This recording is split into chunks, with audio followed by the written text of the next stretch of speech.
नमस्कार. श्री शिव महापुराण रुद्र संहिता सतीखंड अध्याय क्रमांक 29 दक्षाच्या यज्ञशाळेत सतीचा अपमान. श्री गणेशाय नमः. ब्रह्मदेव नारदांना म्हणाले, हे मुने, भगवती सती रुद्रगणांसह कणखल क्षेत्री गेली. तेथे दक्षाचा महाप्रभावशाली यज्ञ होत होता. त्यात मंत्रोच्चारपूर्वक आहुती टाकल्या जात होत्या. कुतूहलजनक अनेक कार्ये होत होती. दक्षाच्या घरात पाहुण्यांची गर्दी झाली होती. ते भवन अनेक आश्चर्यकारक बहुमूल्य वस्तूंनी भरलेले होते. दक्षद्वारी येताच सती नंदीवरून खाली उतरली. रुद्रगणांना तेथेच थांबायला सांगून नंदीसह यज्ञभूमीत गेली. तिला पाहून सर्वांना मोठे आश्चर्य वाटले. माता अस्किनी आणि तिच्या बहिणींना फार प्रसन्न वाटले. त्यांनी तिचा यथोचित आदर सत्कार केला. तिला पाहून दक्षाने काहीच प्रतिक्रिया दाखवली नाही. तिच्याकडे लक्षही दिले नाही. त्याच्या भयाने इतरांनीही तिचा आदर केला नाही. कोणी तिच्याशी बोलले नाही. त्या सर्वांचा तिरस्कार करून व पूर्ण व्यवहार पाहून तिला मोठे नवल वाटले. तिने व्यथित होऊन मातापिताला नमस्कार केला.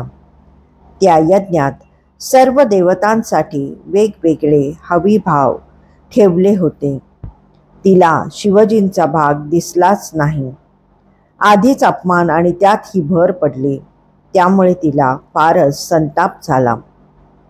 तिने सर्वांवर जळजळीत कटाक्ष टाकला. ती दक्षाला म्हणाली, हे प्रजापती, तुम्ही परममंगलकारी भगवान शंकरांना या यज्ञात का बोलावले नाही? ज्यांच्या कृपेने हे चराचर विश्व पावन होते, त्या रुद्रांची उपेक्षा व जे स्वतः यज्ञांचे कर्ते आहेत, त्यांच्याशिवाय हा यज्ञ पूर्ण होईलच कसा? ज्यांच्या नुसत्या स्मरणाने सर्व पवित्र होते, त्यांच्याशिवाय हा यज्ञ अपवित्र झालेला आहे. द्रव्य, मंत्र, हव्य, कव्य या सर्व गोष्टींमध्ये ज्यांचे अव्यक्त अस्तित्व आहे, त्यांच्याशिवाय या यज्ञाला तुम्ही सुरुवात कशी केलीत? त्यांच्या वाचून हा सर्व यज्ञच निरर्थक झालेला आहे. तुम्ही शंकरांना सामान्य देव समजून त्यांचा अपमान करता काय? तुमची बुद्धी भ्रष्ट झाली काय? विष्णू ब्रह्मादिक देवांनी ज्यांची आराधना करून आपापली स्थाने मिळवली आहेत, त्या शंकरांची योग्यता तुम्हाला काय कळणार? आणि भगवान रुद्रदेव येथे नसताना हे विष्णू आदी देव आणि मुनी येथे आलेच कसे? मग परमेश्वरी सतीने देवांना आणि ऋषींना कठोर वचनांनी चांगलेच फटकारले. ती विष्णूंना म्हणाली, श्रुतींनी ज्यांचे महात्म्य गरजून सांगितले त्या महादेवांना तुम्ही ओळखत नाही? त्यांनी तुम्हाला किती वेळा वाचवले ते आठवत नाही? ते तुमचे स्वामी आहेत हे विसरलात वाटतं. ते येथे नसताना आपला यज्ञभाग तुम्ही कसा ग्रहण केलात? ती मला उद्देशून म्हणाली, ब्रह्मन, तुम्हाला आधी 5 मुखे होती. तुम्ही गर्वाने शिवजींशी द्रोह केलात, त्यामुळे त्यांनी तुम्हाला चतुर्मुख केले हे विसरलात काय? ती इंद्राला उद्देशून म्हणाली, काय रे, तू महादेवांचा प्रताप जाणत नाहीस? त्यांनी तुझे वज्र भस्मसात केले होते, तो प्रसंग आठवतो का? मग ती उपस्थित ऋषींना म्हणाली, अहो अत्री, वशिष्ठ, तुम्ही हे काय आरंभले आहे? दारुक वनात शिवजी भिक्षुक रूपाने भिक्षा मागत असताना तुम्ही मुनींनी त्यांना शाप दिला.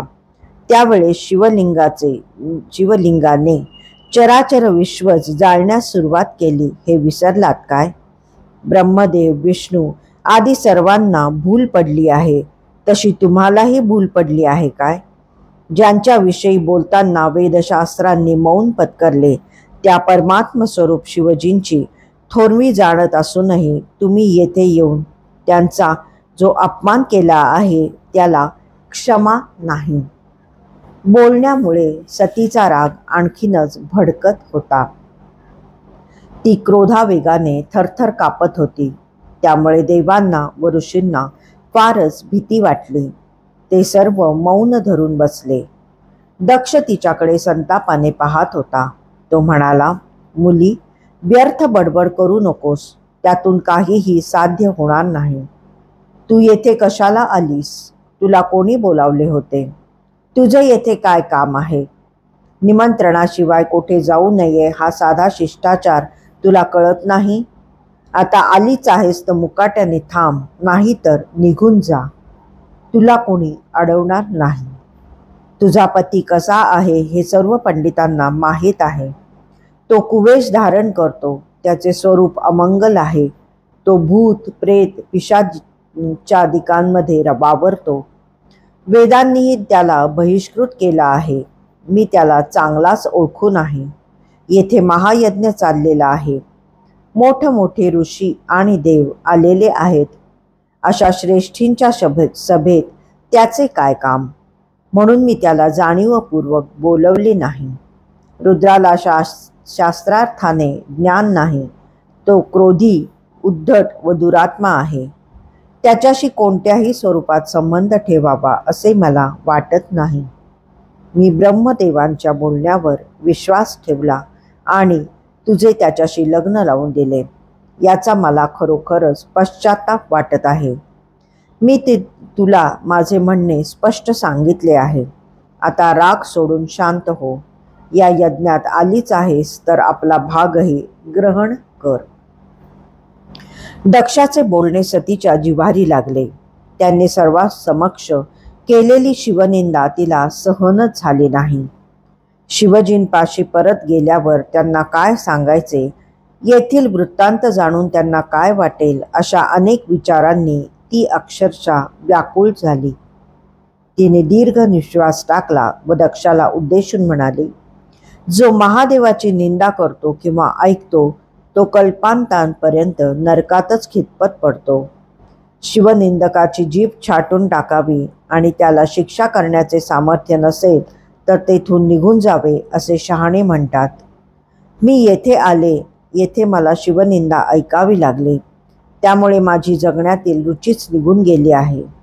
येथे येण्याने माझ्याकडून जो दोष घडला आहे त्याचे प्रायश्चित्त म्हणून मी अग्निप्रवेश करून देहत्याग करणार आहे.